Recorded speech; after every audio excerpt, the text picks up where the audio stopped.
ونصلي ونسلم على رسوله النبي الأمين الحنين الكريم الرؤوف الرحيم. أما بعد فأعوذ بالله من الشيطان الرجيم. بسم الله الرحمن الرحيم. وَلَقَدْ آتَيْنَاكَ سَبْعًا مِنَ الْمَثَانِي وَالْقُرْآنَ الْعَظِيمِ. وقال تعالى في مقام آخر: ثم دنا فتدلى فكان قاب قوسين أو أدنى إلى آخر الآيات. صدق الله العظيم. إن الله وملائكته يصلون على النبي يا أيها الذين آمنوا صلوا عليه وسلموا تسليما. اللهم صل على سيدنا ومولانا محمد وعلى آل سيدنا وأصحاب سيدنا ومولانا محمد وبارك وسلم. رب عالم نے تجھ کو بلایا وہاں، رب عالم نے تجھ کو بلایا وہاں، جس جگہ پہ کسی کو بلایا نہیں۔ ایک جلوے نے موسیٰ کو بے خود کیا، ایک جلوے نے موسیٰ کو بے خود کیا، لامکاں پہ بھی تو ڈگمگایا نہیں۔ نہایت ہی واجب الاحترام جناب علامہ محمد شریف کمالوی صاحب، محترم و مکرم عزیزم علامہ اویس منصف صاحب، واجب الاحترام جناب قاری فضل رسول صاحب، محترم و مکرم حاجی سرور صاحب، محترم و مکرم ارشد لطیف صاحب، بزرگوں، دوستوں اور معزز خواتین اور میری ماؤں اور بہنوں اور معزز سامعین و ناظرین، اللہ جل مجدہ کا بے پایاں فضل و کرم اور احسان و انعام ہے کہ جس کی توفیق خاص سے ہم حضور نبی کریم صلی اللہ علیہ وآلہ وسلم کے عظیم معجزہ الاسراء والمعراج کا جشن منا رہے ہیں۔ جیسا کہ عزیزم علامہ اویس منصف صاحب نے بیان کیا ہے کہ یہ معجزہ حضور نبی کریم صلی اللہ علیہ وآلہ وسلم کی عظمت اور رفعت، آپ کی مسرت اور خوشی کی انتہا ہے۔ ہمیں اس کے بارے میں اپنی آنے والی نسلوں کو بتانا چاہیے، کیونکہ اس سے بڑھ کر حضور نبی کریم صلی اللہ علیہ وآلہ وسلم کی ذات ستودہ صفات پر اللہ کی طرف سے اور کوئی بڑا کرم نہیں ہوا۔ مگر افسوس کہ ہمارے پاس دین کے نام لیوا، قرآن فہمی کا دعویٰ کرنے والے، دین کا دم بھرنے والے اس طرف توجہ نہیں کرتے۔ ضرورت تو یہ تھی کہ جب یہ دن آئے، یہ رات آئے، تو ہر مسجد میں آقا کریم کی اس خوشی اور مسرت کا اظہار کیا جائے، اس کو منایا جائے۔ مگر افسوس کہ ایسا نہیں ہے، جبکہ یہ ایسا معجزہ ہے، ایسا ذکر مصطفیٰ ہے کہ جو خود رب کریم جل جلالہ نے کیا ہے. اگر تو کوئی چیز نہ قرآن میں ہو، نہ سنت میں ہو، نہ اسلاف سے ثابت ہو، اس کو منانے میں تو ٹھیک ہے، انسان تردد کر سکتا ہے، مگر حیف ہے ان فہموں پر، ان عقلوں پر، ان علم کے دعوے داروں پر جو قرآن پڑھنے کی بات کرتے ہیں، قرآن کی تعلیم کی بات کرتے ہیں، مگر خود قرآن کو پڑھ کر سمجھ کر اس پر عمل نہیں کرتے. کہ اگر قرآن کریم کو پڑھا ہوتا، اس کو سمجھا ہوتا، اس کی تعلیم پر عمل کیا ہوتا، تو پھر یہ معجزہ معراج ہر مسجد میں، ہر گھر میں یہ منایا جاتا. چونکہ یہ ایک ایسا عمل ہے جو رب کائنات نے خود کیا ہے. اب اللہ کریم ایک ہی کام کرتا ہے جو ہم سنتے آ رہے ہیں. کیا کام کرتا ہے؟ کہ وہ اپنے حبیب مکرم پر درود بھیجتا رہتا ہے. اس نے درود بھیجنے کا حق ہمیں بھی حکم فرمایا ہے. وہ ہمہ وقت درود بھیج رہا ہے اور ہمیں بھی حکم فرمایا ہے. تو گویا درود پاک آقا کی ذات مبارکہ پر بھیجنا سنت الہی ہے. اسی طرح ہمہ وقت تو نہیں، مگر جب یہ رات آتی ہے اس وقت اس کا تذکرہ کرنا بھی سنت الہی ہے. چونکہ اللہ کریم نے اس کا ذکر، جیسا کہ آپ نے سن لیا کہ سورہ الاسراء یا بنی اسرائیل میں بھی فرمایا ہے، اور سورہ النجم میں بھی تفصیل سے اس کا ذکر فرمایا ہے.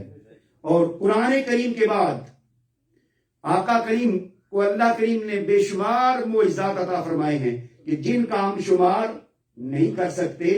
تو قرآن کریم کے بعد سب سے بڑا معجزہ، زندہ معجزہ معراج النبی ہے. لہذا جو انتظامیہ ہے، جو محتمم ہیں، جو اس کا اہتمام کرنے والے ہیں، وہ مبارکباد کے مستحق ہیں کہ وہ سنت الہی پر عمل کر رہے ہیں. اور سننے والے بھی جو آئے ہیں وہ بھی مبارکباد کے مستحق ہیں کہ وہ اس عمل میں شریک ہیں جو اللہ کریم نے خود فرمایا ہے اور ہم اس کی سنت پہ کر رہے ہیں. اب چونکہ ٹائم بہت ہو چکا ہے، میں نے آپ کے سامنے سورہ الحجر کی آیت نمبر 87 اور سورہ النجم کی بعض آیات کریمہ تلاوت کرنے کا شرف حاصل کیا.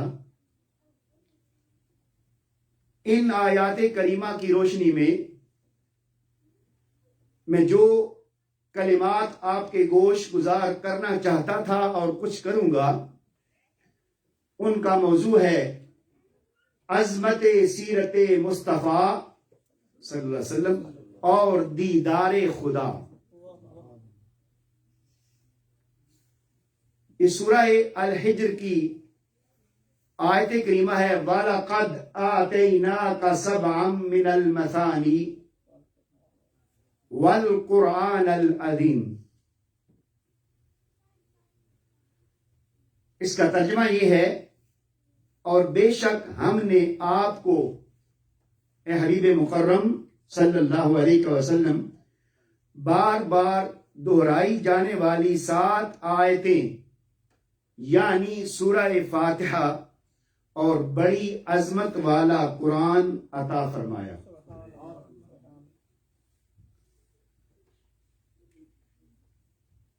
اب اس آیت کریمہ میں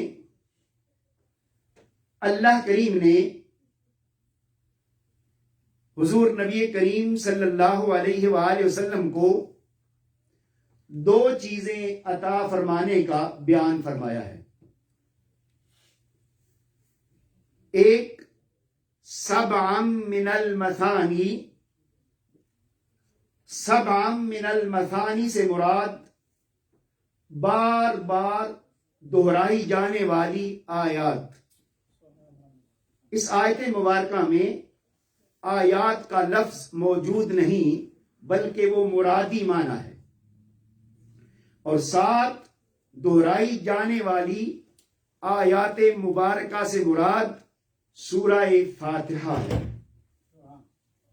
اور اس کے بعد دوسری چیز والقرآن العظیم، اور بڑی عظمت والا قرآن عطا فرمایا۔ اب سمجھنا یہ ہے کہ ان دونوں کا آپس میں تعلق کیا ہے، حقیقت کیا ہے۔ تو مختصراً سورہ فاتحہ جو کہ 7 آیات پر مشتمل ہے، یہ پورے قرآن کریم کا، اس کے علوم و فنون کا، اس کے معارف کا مجموعہ ہے، اور اس کے علوم و فنون کا خلاصہ ہے۔ اور قرآن کریم ان 7 آیات میں بیان کیے گئے علوم و فنون اور اسرار و حکم کی تفصیل ہے۔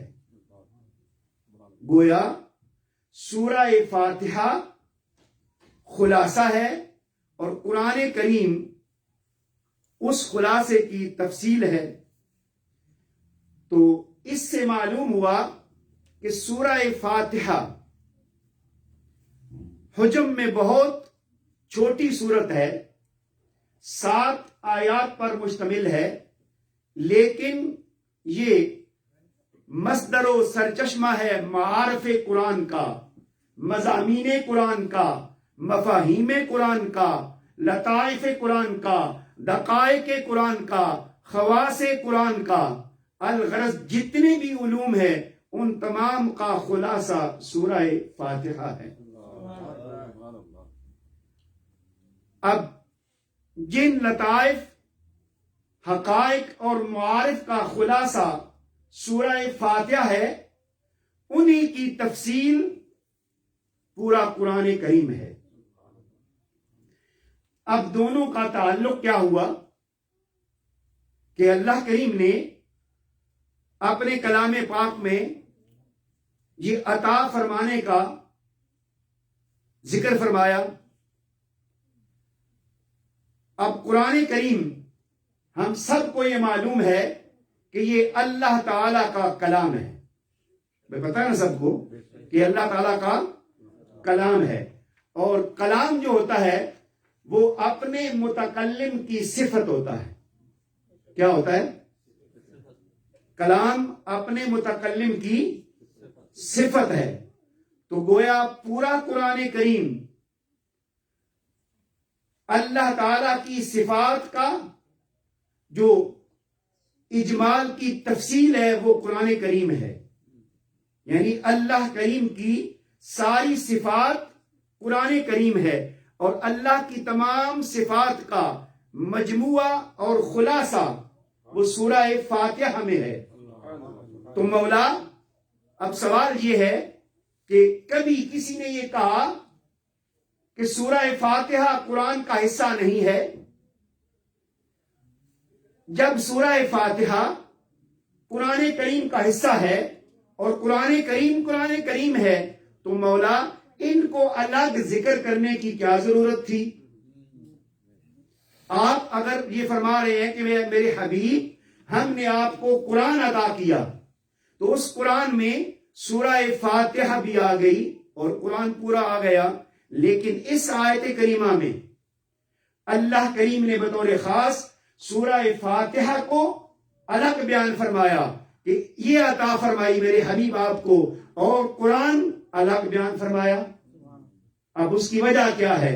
اس کی وجہ یہ ہے کہ خلاصہ اور اجمال کی اپنی اہمیت ہوتی ہے، اور تفصیل کی اپنی اہمیت ہوتی ہے، اور ہمیں یہ پتہ چل گیا کہ یہ پورا قرآن کریم اللہ تعالی کی صفات کا مجموعہ ہے، اللہ کی صفات کی تفصیل ہے، اور سورہ فاتحہ اس کا خلاصہ ہے۔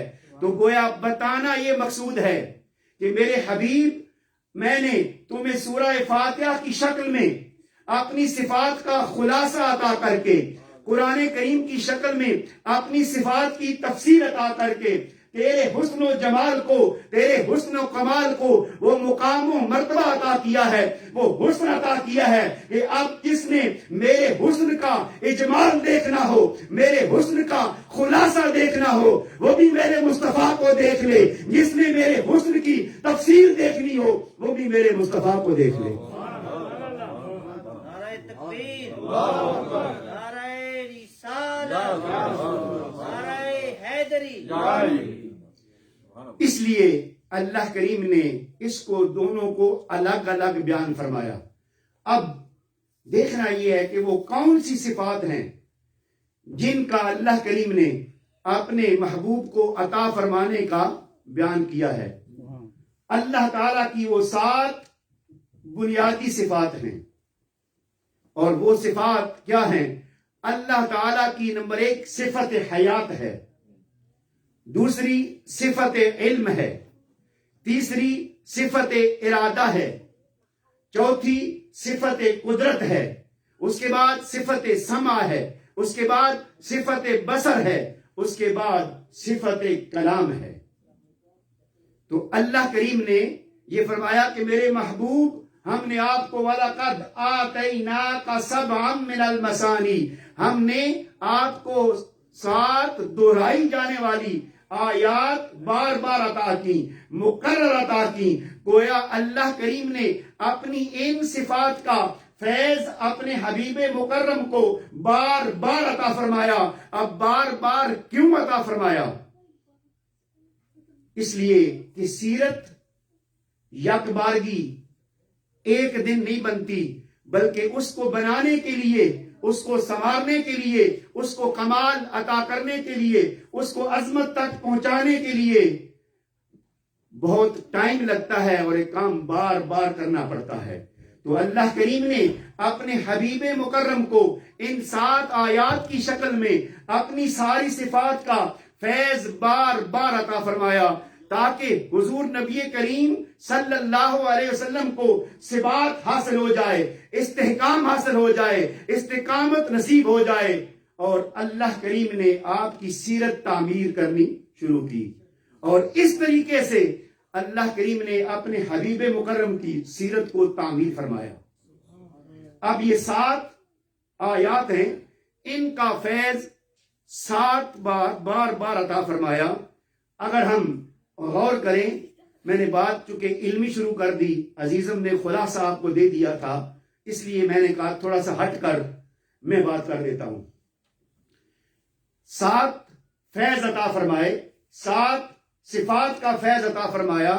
تو اگر آپ غور کریں کہ انسان جو سراپا ہے، جو بشریت ہے، اس کے بھی 7 لطائف ہیں، بشریت کے بھی 7 لطائف ہیں۔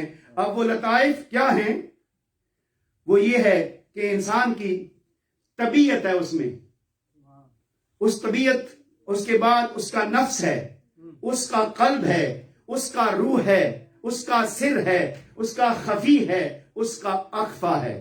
اب ان میں ہر ایک میں مزید ڈیٹیل درکار ہے، چونکہ ٹائم اتنا نہیں ہے، میں ہر ایک میں نہیں جاتا۔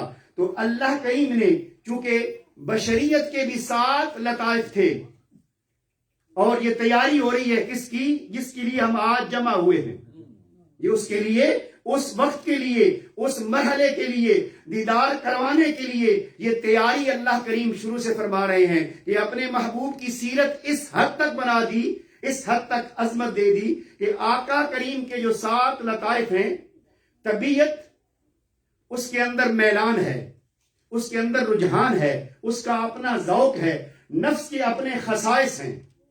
تو اپنے اپنے خصائص ہم میں سے ہر ایک ہیں۔ طبیعت کا یہ ہے کہ وہ اس کے میلان اور رجحان بدلتے رہتے ہیں، جو چیز اچھی لگتی ہے انسان ادھر ہو جاتا ہے، اور نفس ہمیشہ ان النفس لامارۃ بالسوء، برائی پر اکساتا ہے، اس کے یہ خصائل ہیں۔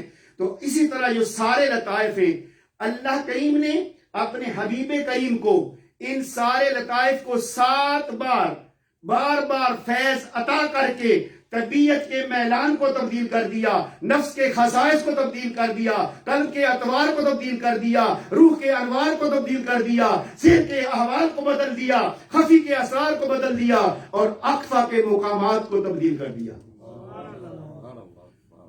اب یہ سورہ فاتحہ اور قرآن کریم کا تعلق بار بار عطا کرنے کا بات سمجھ آ رہی ہے۔ اس سے آگے مزید ایک قدم اور چلتے ہیں کہ 7 صفات کا فیض عطا فرمایا سورہ فاتحہ کی شکل میں۔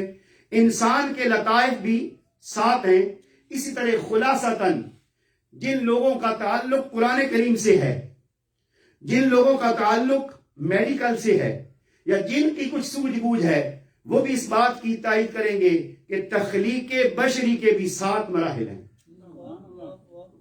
تخلیق بشری کے بھی 7 مراحل ہیں۔ اب وہ 7 مراحل چونکہ قرآن کریم میں بیان ہوئے ہیں، میں آپ کو مختصراً بتا دیتا ہوں۔ اب انسان کی جو تخلیق ہوئی ہے، اللہ کریم نے اس کو بھی 7 مراحل میں تخلیق کیا ہے۔ پہلا مرحلہ ہے هو الذی خلق من الماء بشر، مختصراً کہ اللہ تعالیٰ نے انسان کو پانی سے پیدا فرمایا۔ دوسرا هو الذی خلقکم من التراب، کہ اللہ تعالیٰ نے انسان کی پیدائش مٹی سے کی۔ هو الذی خلقکم من طین، کہ اللہ کریم نے تمہیں گارے سے پیدا فرمایا۔ وَخَلَقْنَاهُ مِن طِينٍ لَازِبٍ، بے شک ہم نے ان لوگوں کو چپکنے والے گارے سے پیدا فرمایا۔ گارا پھر چپکنے والا گارا۔ اس کے بعد وَلَقَدْ خَلَقْنَا الْإِنسَانَ مِن سُلَالَةٍ مِن طِين، ہم نے انسان کی تخلیق ابتدائی مٹی سے، جوہر سے پیدا کی۔ اس کے بعد وَلَقَدْ خَلَقْنَاهُ مِن صَلْصَالٍ مِّن حَمَإٍ مَّسْنُونٍ، ہم نے انسان کی تخلیق خشک بجنے والے گارے سے کی۔ اور 7واں مرحلہ خلق الانسان من صلصال کالفخار، اور اسی نے انسان کو ٹھیکری کی طرح بجتے ہوئے خشک گارے سے بنایا۔ اس سے پہلے والا گارا بودار تھا اور یہ ٹھیکری کی طرح بجتا ہوا۔ اب یہ سارے مراحل آج کی سائنس نے یہ ثابت کر دیا ہے کہ انسان کی تخلیق انہی مراحل سے ہوئی ہے۔ تو اب انسان کے لطائف بھی ساتھ ہوئے اور اس کی تخلیق کے مراحل بھی ساتھ ہوئے۔ تو اللہ کریم نے انسان کو پانی سے پیدا کیا، مٹی سے پیدا کیا، گارے سے پیدا کیا، پھر چپکنے والے گارے سے پیدا کیا، پھر مٹی کے مصفہ جوہر اور خشک بجنے والی مٹی سے، اور پھر آخری مرحلہ چمکدار مصفہ آواز دینے والی مٹی سے۔ اب ہم سب میں سے ہر ایک کو معلوم ہے کہ مٹی کے اندر گھٹیا پن ہے، مٹی کے اندر گھٹیا پن ہے۔ جیسا کہ میں نے عرض کر دی کہ یہ مٹی کا اثر نفس پر ہے اور نفس برائیوں پر اکساتا ہے۔ اب اسی طرح صرف ایک جملے میں کہ یہی تو تخلیق کے مراحل تھے جو فرشتوں کی نگاہ میں تھے، جنہیں دیکھ کر فرشتوں نے اعتراض کیا تھا کہ اے ہمارے رب، آپ اس انسان کو، اس بشر کو اپنا خلیفہ بنا رہے ہیں، جبکہ اس کی تخلیق، اس کی صفات، اس کی طبیعت، اس کے نفس میں تو خون ریزی ہے، فساد انگیزی ہے۔ تو اس کو دیکھ کر فرشتوں نے اعتراض کیا تھا، جس کا جواب اللہ کریم نے انکار میں نہیں دیا۔ اب ذرا غور کریں، اگر آپ نے سنا ہے تو اللہ کریم نے فرشتوں کے اعتراض کا رد نہیں کیا کہ تم غلط کہہ رہے ہو، نہیں، بلکہ اللہ کریم نے کیا فرمایا؟ انی اعلم ما لا تعلمون، جو تم کہہ رہے ہو مجھے معلوم ہے، اور کچھ ایسا بھی ہے جو تمہیں معلوم نہیں ہے۔ اب وہ کیا ہے؟ وہ ہے، وہ صفت ہے جس کے لیے آج ہم یہاں بیٹھے ہیں۔ اللہ کریم نے فرشتوں سے کہا کہ مجھے معلوم ہے کہ اس کے اندر مٹی کے صفات ہیں، پانی کا میلان ہے، نفس ہمارا اس کو اکسانے والا ہے، یہ فساد انگیز ہوگا، خون ریزی کرے گا۔ بے شک یہ جو مرحلہ ہے تخلیق فرما دی ہے، یہ بشر ایسا ہی رہے گا۔ آپ اگر ہسٹری جس نے پڑھی ہے، تھوڑا سنا ہے، تو ہسٹری میں خون ریزی کی داستانیں ہیں یا کہ نہیں ہیں؟ اور اب بھی اس بشر کے اندر وہ چیز موجود ہے. لیکن اللہ کریم نے فرشتوں کو متنبہ کیا کہ اے فرشتوں تم صحیح کہہ رہے ہو، مگر ایک وقت آئے گا کہ بشریت کے یہ خصائص، یہ لطائف، یہ چیزیں جو ہیں یہ مٹ جائیں گی، اس کے ملاقات ختم ہو جائیں گے، اور پھر ایک بشر آئے گا، وہ دیکھنے میں تو بشر ہوگا مگر نور بھی اس پر فخر کریں گے. وہ دیکھنے میں تو بشر ہوگا مگر نور اس کے دروازے پر کھڑا ہوگا. اب وہ نور کون ہے؟ یہ ہماری خوش نصیبی ہے کہ اللہ کریم نے وہ بشریت کی شکل میں وہ نور، جس پر فرشتے بھی فخر کر رہے ہیں اور جس کے دیدار کا اظہار کر رہے ہیں کہ اے مولا ہمیں اپنے حبیب کا دیدار کروا دے. تو اللہ کریم نے فرشتوں کو بتایا کہ ایک وہ وقت آئے گا کہ جب میرا ہوگا بشر، لباس بشری میں ہوگا، مگر نور بھی اس پر رش کرے گا، نور بھی اس پر حسد کرے گا. بلکہ نور کی کیا حیثیت ہے؟ اب جو میں نے آقا کریم کی سیرت کی عظمت کی تکوین کے بعد کی کہ اللہ کریم نے اپنے حبیب مکرم کو ازل سے لے کر آج تک ایسے ایسے کمالات سے نوازا ہے کہ جس کا ہم تصور نہیں کر سکتے. اب جب یہ سفر معراج کا آغاز ہوا تو اتنی تخلیق کرنے کے بعد، سیرت بنانے کے بعد، صفات کا فیض بار بار عطا کرنے کے بعد، پھر بھی اپنے پاس بلانے کے لیے آپ کا شق صدر فرمایا تاکہ مزید تیار ہو جائیں. اور ہم یہ لائٹ میں بیٹھے ہیں اور یہ بجلی اگر آپ اس کو ہاتھ لگائیں تو یہ آپ کو پکڑ لے گی نا بھائی، کہ نہیں پکڑے گی؟ جس طرح یہ بجلی، اب عربی میں بجلی کو برق کہتے ہیں. کیا عربی میں بجلی کو کیا کہتے ہیں؟ برق.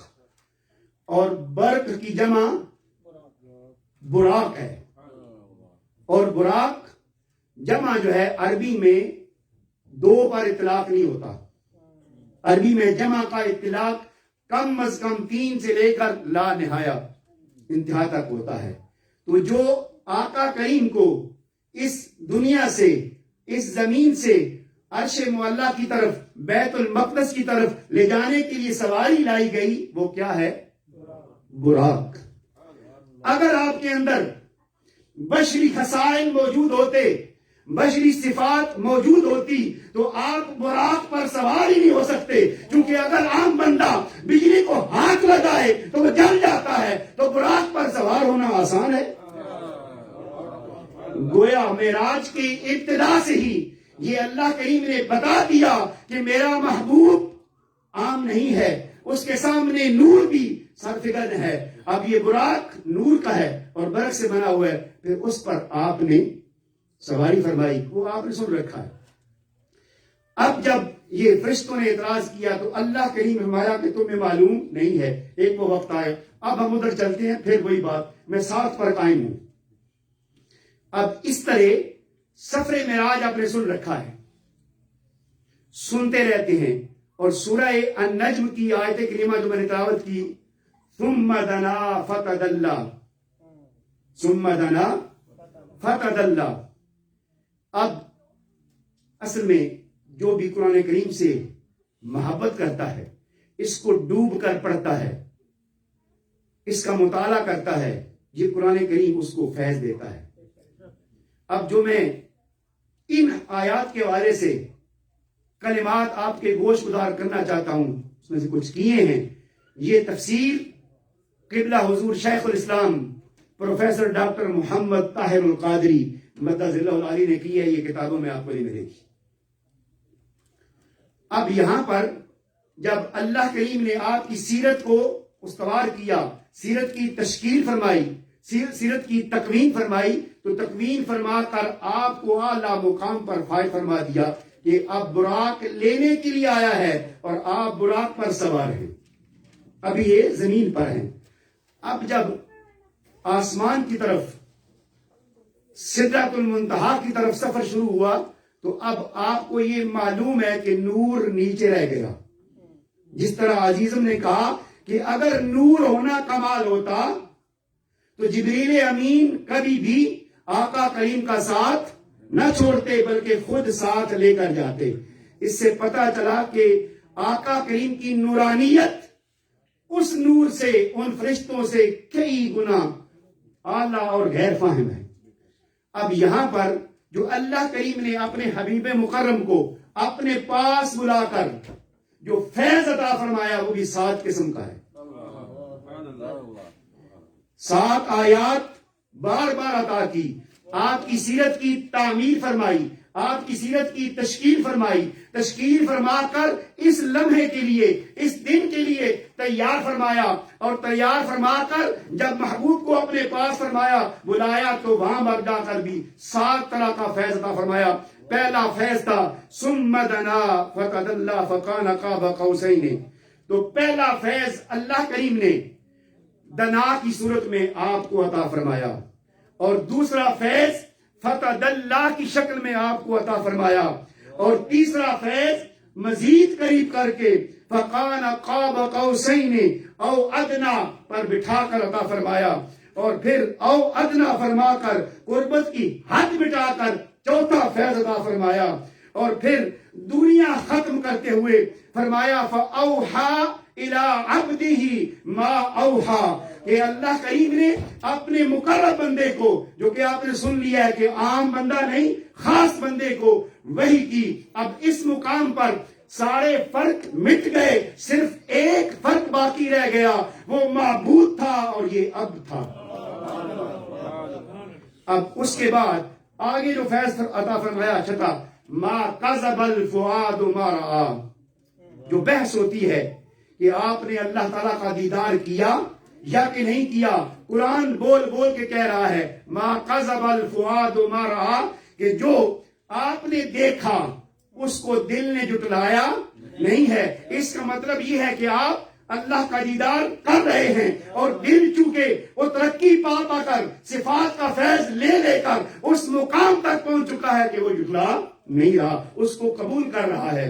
اسی طرح 7واں فیض جو آپ کو عطا فرمایا، اے لوگو تم شک کرتے ہو کہ میرے محبوب نے میرا دیدار نہیں کیا، بلکہ میں اعلان کرتا ہوں وَلَقَدْ رَآهُ نَزْلَةً أُخْرَىٰ، کہ میرے محبوب نے مجھے بار بار دیکھا ہے۔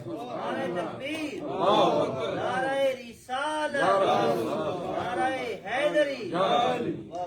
اب دیدار جو ہے اس کے بارے میں ایک حدیث وہ پیش کرتے ہیں کہ نور انا رآہ، کہ آقا کریم سے یہ عرض کی گئی یا رسول اللہ کیا آپ نے اللہ تعالی کا دیدار فرمایا ہے؟ تو آپ نے فرمایا نور انا رآہ۔ اس کا ترجمہ وہ کرتے ہیں کہ ارے لوگوں وہ تو نور ہے، میں اسے کیسے دیکھ سکتا ہوں؟ یہ ترجمہ ملتا ہے اور وہ کرتے ہیں، جبکہ علمی اعتبار سے، لغوی اعتبار سے یہ جو انا ہے اس کا ترجمہ یہ ہے ہی نہیں۔ یہ انا، علامہ صاحب بیٹھے ہیں، علمی اعتبار سے نحو میں یہ ظرف مکان ہے۔ کیا ہے؟ جس طرح یہ جگہ کہاں، اینا، اس کا معنی ہے اینا کہاں، اور وہاں ہناک، اسی طرح انا بھی ظرف مکان ہے، یعنی جگہ کا نام ہے۔ تو اس کا صحیح ترجمہ یہ ہے کہ نور انا رآہ، ارے لوگوں میں نے اس کو جدھر جدھر دیکھا نور ہی نور دیکھا۔ اور یہی اس کی دلیل اور تائید آیت کریمہ ہے اللہ نور السماوات والارض، کہ اللہ ہی زمین و آسمان کا نور ہے، اور ہم نے یہ سن رکھا ہے، ہمارا عقیدہ ہے کہ وہ اللہ نور ہے۔ تو آقا یہی تو بیان کر رہے ہیں کہ میں نے جدھر دیکھا اپنے رب کو دیکھا، ہر طرف نور ہی نور تھا۔ اب دیدار کا اور کیا نام تھا، کیا انداز تھا، یہ یا کرانے والا جانے یا کرنے والا جانے۔ اب آخری بات، اب بات یہ ہے کہ اللہ کریم اپنے حبیب مکرم سے ایک لمحہ بھی جب سے آپ کو تخلیق فرمایا ہے اس وقت سے لے کر آج تک جدائی نہیں ہوا۔ اللہ کریم ہر وقت ہمہ وقت اپنے حبیب کے ساتھ ہے. اب اس کی ایک دلیل قرآن پاک میں موجود ہے مختصراً کہ غار ثور میں جب سیدنا ابو بکر صدیق رضی اللہ تعالیٰ عنہ نے خدشے کا اظہار کیا تو آقا نے کیا فرمایا؟ ان اللہ معنا، کہ اللہ ہمارے ساتھ ہے. تو اب کیا غار ثور میں ساتھ تھا تو اس کے بعد چھوڑ دیا؟ اور پھر جنگ بدر میں فرمایا وما رمیتا اذ رمیتا، یا میرے محبوب جب تو نے پھینکا تو نے نہیں پھینکا ولکن اللہ رما. تو گویا جنگ بدر میں بھی ساتھ تھا. اس کا مطلب یہ ہے کہ تخلیق سے لے کر پھر پیدائش سے لے کر جوانی سے لے کر اعلان نبوت سے لے کر ہجرت تک، ہجرت کے بعد سے لے کر وصال تک، وصال سے لے کر آج تک اللہ اپنے حبیب کے ساتھ ہے. تو اب سوال یہ ہے کہ جو ہر وقت اللہ حبیب کے ساتھ ہے وہ کیا زمین پر اس کو اپنا دیدار نہیں کروا سکتا تھا؟ اس کو کیا ضرورت تھی اوپر لے جانے کی؟ اینما تولو فثم وجہ اللہ. ہمیں وہ کہتا ہے تم جدھر منہ کرو گے، توجہ کرو گے، ادھر اللہ ہی اللہ ہے. جب وہ ہر جگہ موجود ہے اور آپ کے ساتھ ہے تو پھر یہ جو ہم کہتے ہیں کہ دیدار کے لیے وہ لا مقام پہ لے گیا، اس کی کیا ضرورت تھی؟ کیونکہ حدیث پاک میں احسان کا معنی کیا ہے؟ احسان یہ ہے کہ آپ فَاعْبُدُ اللَّهَ كَأَنَّكَ تَرَاهُ، کہ تم ایسے عبادت کرو، ایسے بندگی کرو گویا کہ تم اللہ کو دیکھ رہے ہو. یہ نبی کا قول ہے. ٹھیک ہے. اب فَإِن لَمْ تَكُنْ تَرَاهُ فَإِنَّهُ يَرَاكَ، اگر تو نہیں دیکھ سکتا تو پھر وہ تمہیں دیکھ رہا ہے. ہر جگہ موجود ہے. یہاں اس حدیث پاک میں كَأَنَّكَ تَرَاهُ، گویا کہ آپ اسے دیکھ رہے ہیں. یہاں اس حدیث پاک کی روشنی میں امکان رویت موجود ہے کہ اللہ کو دیکھا جا سکتا ہے، مگر ہر شخص نہیں دیکھ سکتا. اور خواب میں تو بڑے بڑے اہل اللہ کو زیارت ہوئی ہے، ہوتی ہے اور آج بھی ہو رہی ہے. تو خواب میں تو اللہ تعالیٰ کا دیدار ہوتا ہے. تو اللہ کریم نے اپنے حبیب مکرم کو لا مقام پر بلایا تو کیا ضرورت تھی؟ وہ تو یہاں بھی اس کے ساتھ تھا. دوستو بزرگوں، بات پلے باندھ لیں کہ اللہ کریم نے یہ سارا اہتمام کیوں کیا؟ اس کی کیا ضرورت تھی؟ اپنے حبیب کی تسکین ضرورت تھی، اپنے حبیب کا غم کم کرنا تھا، پریشانی کم کرنی تھی، اس میں کوئی شک نہیں. مگر اگر آقا کریم کو اللہ کریم اپنے پاس اوپر نہ بلاتا، یہ بتانا مقصود تھا کہ یہاں اولیاء بھی خواب میں میرا دیدار کر سکتے ہیں اور اپنی تجلی میں پہاڑ پر بھی ڈال سکتا ہوں. اس کا مطلب یہ ہے کہ یہاں بلایا ہے جہاں اور کوئی نہ جا سکے. یہ پوری کائنات میرے محبوب کے قدموں کے نیچے ہے، اس سے افضل اور کوئی نہیں ہے. تو گویا آسمان پر لا مقام پر اپنے پاس بلانے کا مقصد یہ تھا کہ آپ کا جو مقام و مرتبہ ہے، جو آپ کی فضیلت ہے، جو آپ کی عظمت ہے، جو آپ کی رفت ہے، وہ اس امت پر، انسانیت پر جو ہے وہ آگاہ ہو جائے اور واضح ہو جائے، کھل جائے کہ یہ محبوب معمولی نہیں ہے. یہ اللہ تعالیٰ کا انوکھا، اکلوتا، بے مثال محبوب ہے. وہ اللہ تعالیٰ کا اکلوتا محبوب ہے، اس کو جو چاہے وہ عطا کرے. تو دوستو بزرگوں، اللہ کریم نے اس رات کو اپنے حبیب مکرم صلی اللہ علیہ وآلہ وسلم کو اکرام، فضل کی انتہا کر دی کہ اپنا دیدار کروایا، وہ بھی اپنے پاس بلا کر کروایا. کیا کیا عطا فرمایا، کس کس شکل میں عطا فرمایا، کس کس صورت میں عطا فرمایا، یہ یا دینے والا جانے یا لینے والا جانے. تو خود تصور کرے کہ جب آقا کریم اس کیفیت میں واپس آئے تو رہتے تو اس زمین پر تھے، چلتے پھرتے تو ہمارے درمیان تھے، لیکن وہ ایک نور کا مرقع تھا، چلتا پھرتا سراپا نور کا تھا. اور اللہ ان کے ساتھ وہاں بھی تھا، یہاں بھی تھا، اور قیامت سے قیامت تک ان کے ساتھ ہے اور رہے گا. اور قیامت کے دن بھی اللہ یہی دکھائے گا کہ دائیں طرف کرسی لگا کر اپنے محبوب کو بٹھا کر بتائے گا لوگوں دیکھ لو، میں شروع سے اس کے ساتھ تھا، آج بھی اس کے ساتھ ہوں. اللہ تعالی ہمیں حضور نبی کریم صلی اللہ علیہ وسلم کا مقام و مرتبہ اور آپ کی عظمت اور آپ کی سیرت کا مقام سمجھنے کی توفیق عطا فرمائے، اور سمجھ کر آپ کے اسوہ حسنہ پر چلنے کی توفیق عطا فرمائے، ہمیں آقا کریم کی محبت عطا فرمائے۔ وما علینا الا البلاغ المبین۔ درود و سلام کے لیے کھڑے ہو جائیں، تینوں آ جائیں۔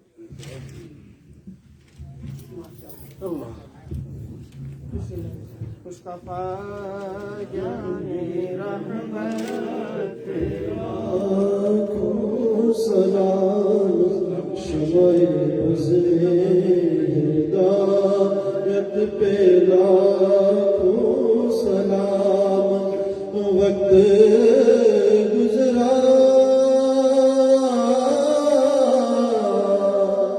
ہے جو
صلوات اللہ علیکہ یا الہی